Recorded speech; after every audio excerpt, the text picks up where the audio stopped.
Nikah itu oleh Allah, perempuan yang kita nikahin itu oleh Allah disebut surga. Saya punya bukti, misalnya gini ayat ya, wala tangkihul musyrikati hatta yu'min, wala amatum mu'minatun khairum min musyrikati walau a'jabatkum. Terusannya ayat wala tangkihul musyrikina hatta yu'minu, wala abdum mu'minun khairum min musyriki walau a'jabakum. Terusannya ayat tuh ulaika yad'una ilan nar. Para musyrikah yang ingin kamu nikahi karena mereka non muslim atau kafirah atau musyrikah itu hanya mengajak kamu masuk neraka. Maksudnya ngajak itu kan bisa saja kamu tertarik perempuan tadi sampai kompromi merubah akidah kamu. Terusannya ayat wallahu yad'u ilal jannah. Harusnya dengan perbandingan kamu jangan menikahi musyrikah. Logika perbandingannya kan wallahu yad'u ila nikahil mu'minah. Saya ulang lagi, harusnya muqabalahnya kan wallahu yad'u ila nikahil mu'minah. Allah mengajak kamu supaya menikahi mu'minah. Tapi kata mukminah sama Allah diganti wallahu yad'u ilal jannah. Allah mengajak kamu masuk surga. Ila nikahil mu'minah. Artinya gini, setiap kamu hubungan intim sama istri kamu itu adalah menjadi kamu tidak zina. Jadi kalau kamu tidak zina, barokahnya istri kamu ini penopang kamu masuk surga. Makanya Rasulullah pernah ditanya ibadah itu apa saja. Nabi secara ringan diantara jawabannya wa fi buti ahadikum shadaqah. Sudah kamu ngumpul istri kamu itu ya ibadah. Terus kata sahabat-sahabat, ya Rasulullah ayati ahaduna syahwatahu wa walahu ajrun. Yang benar saja Rasulullah, masa urusan gitu dapat pahala gitu. Nabi jawabannya ya enteng, alai salawatu fi haramin akana ali wisrun. Kalau dia salah yang dikeloni kan ya dosa. Berarti kalau ngeloni yang benar juga pahala. Berarti istri kamu itu jannah surga. Cuma jannah yang agak aneh karena rewel itu agak aneh. Jadi itu jannah yang agak aneh. Maka supaya jannah ini tidak aneh, kata Rasulullah itu cara bersuami istri itu kata Rasulullah halla jariyatan tula ibuka wa tula ibuka. Sebagian riwayat halla jariyatan tudhahikuha wa tudhahikuka. Kamu cari perempuan yang gampang guyon, gampang rileks. Mula abah itu rileks, mudhahaka ya rileks. Saya berkali-kali cerita, saya ini termasuk orang yang nggak pernah diskusi penting sama istri saya, karena takut tegang. Biasanya kalau tegang itu yang suaminya kalah. Jadi saya itu nggak pernah diskusi penting. Saya kemarin mau ke Pasuruan ya, mau ke Peloso itu ditanya mau kemana, ya nggak tahu. Terus pulangnya kapan, ya nggak tahu. Wong kok roh-rohan. Ya saya seneng saja. Nggak roh itu artinya kan bodoh. Orang bodoh itu nggak mukallaf, artinya nggak dosa kata saya. Jadi saya ngambil hikmahnya saja. Ditakoki kok jawabannya ora jelas. Ora jelas itu misteri. Memang dunia itu penuh misteri. Pokoknya tak itu. Pokoknya yang kira-kira itu jadi tidak penting. Rasulullah tuh kalau debat sama istrinya ya milih gitu, milih mula abba mudhahaka. Saya punya sekian cerita betapa Rasulullah tuh rileks ngadepin cemburu-cemburunan. Sayyidah Khadijah tentu orang yang super bagi Rasulullah. Sampai ketika adiknya Sayyidah Khadijah, kalau nggak salah namanya itu Halah itu, kalau datang itu Rasulullah itu menjamu karena mengingatkan suara Khadijah. Kalau muji Khadijah itu sudah langit Rasulullah. Sehingga Aisyah itu cemburu. Bagaimana anda selalu muji Khadijah? Waqad abdalakallahu khairan minha.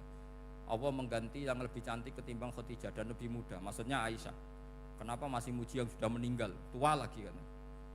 Gantian Sayyidah Fatimah yang tersinggung karena ibunya ditua-tuakan kan? Itu ketika Fatimah cemburu, mangkelnya sama Sayyidah Aisyah. Mangkel manusiawi loh, nggak usah kamu jadi Syiah terus benci Aisyah itu. Karena kalau kamu jadi benci Aisyah berarti kamu nganggap Aisyah itu salah. Dan itu efeknya di Rasulullah, berarti Rasulullah milih istri yang salah. Makanya kita ini madzhabnya ahli sunnah. Abu Bakar tidak mal'un. Kenapa tidak mal'un? Kalau kamu bilang Abu Bakar mal'un berarti Rasulullah salah pilih teman. Umar tidak mal'un karena Rasulullah pasti milih teman yang benar. Begitu juga milih istri yang benar. Dalilnya tidak usah jauh-jauh. At-thayyibatu lit-thayyibin. At-yabut thayyib tentu Rasulullah. Berarti istrinya pasti thayyibah. Jadi madzhab Ahlussunnah adalah madzhab sing jelas-jelas min baini farthi wa damil labanan khalisan sa'iwal lisyari. Jadi kalau kamu cari logika gampang saja. Nabi itu thayyib, bahkan at-yabut thayyib. Padahal kata Allah at-thayyibatu lit-thayyibin. Ya jelas ya. Jadi ini tidak usah dimasukkan hati tentang konfliknya Aisyah dan Fatimah, itu biasa saja. Yang satu bela ibunya, yang satu bela dirinya. Sebenarnya Aisyah itu nggak niat ngeritik Khadijah, ingin diperhatikan Rasulullah saja. Terus ketika Sayyidah Fatimah matur ya Rasulullah, saya supaya ngalahkan Aisyah itu gimana? Karena ibu saya sudah meninggal, ya memang cantik dia, muda dia, dan tahu betul orang kalau Nabi itu sangat mencintai Aisyah. Kata Rasulullah, bilang gini saja, tetap hebat ibu saya, karena ibu saya dapat Rasulullah rondo untuk Joko. Kowe ayu kaya apa iku untuk dudo. Jadi rileks saja Rasulullah. Akhirnya ya semenjak itu enggak ngeritik lagi, bahaya ini kalau ngeritik. Khadijah itu kan sudah umur 40 tahun. Janda dapat Joko. Aisyah perawan untuk dudo. Keren mana? Keren Khadijah. Jadi tidak semua masalah itu Nabi itu menyelesaikan cara ekstrim. Nabi itu biasa mula apa? Santai, rileks. Nah, kalau para mbak-mbak ini ingin jadi surga yang enggak aneh, syaratnya jangan rewel, karena di surga itu enggak boleh ada orang rewel. Tapi kalau enggak rewel sementara suami kamu enggak bener, ini namanya goblok. Maka kata Mbah Mun kalau ngijazahi santri-santrinya, "Cung, bojomu kudu rewel, cung. Enggak ngono fakir," kata Mbah Mun. Tapi santri yang di belakang gremeng, "Iya, Mbah, nak fakir, nak jantungan mati." Makanya sering itu. Jadi di antara ulumil Quran itu ada istilah maudhi'ul mutmar mengganti maudhi'ud dhamir, atau maudhi'ul lafzi menggantikan lafdan akhar. Itu memang agak jadi medel ilmu tafsir, tapi bagi pelakunya itu menjadi gampang. Ya tadi, ketika Allah melarang nikah hal musyrikah, saya ulang lagi. Ketika Allah melarang nikah hal musyrikah, normalnya perbandingannya kan wallahu yad'u ila nikahil mu'minah. Tapi sama Allah digenti, wallahu yad'u ilal jannah. Itu menunjukkan bahwa nikahul mukminah adalah al jannah. Karena kamu hubungan intim ya ibadah, diwamuk kowe sabar ya ibadah, nafakoi ya ibadah, neng-nengan kejahatan senjata juga ibadah. Seru Bang, neng-nengan itu seru.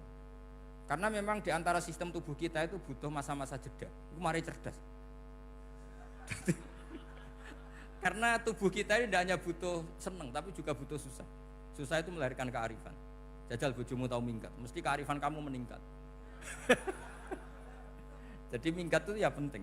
Nikmati saja. Loh, ini saya nggak ngajari keburukan. Memang seperti itu. Nah, saya berharap ilmu usul fikih ini tidak boleh hilang. Karena dengan ilmu usul fikih kita tahu mubah adalah tarkul haram dan tarkul haram adalah wajib. Maka Allah sering sekali membicarakan sesuatu yang mubah itu superior. Kayak tadi wa min ayatihi manamukum bil laili wan, termasuk ayatnya Allah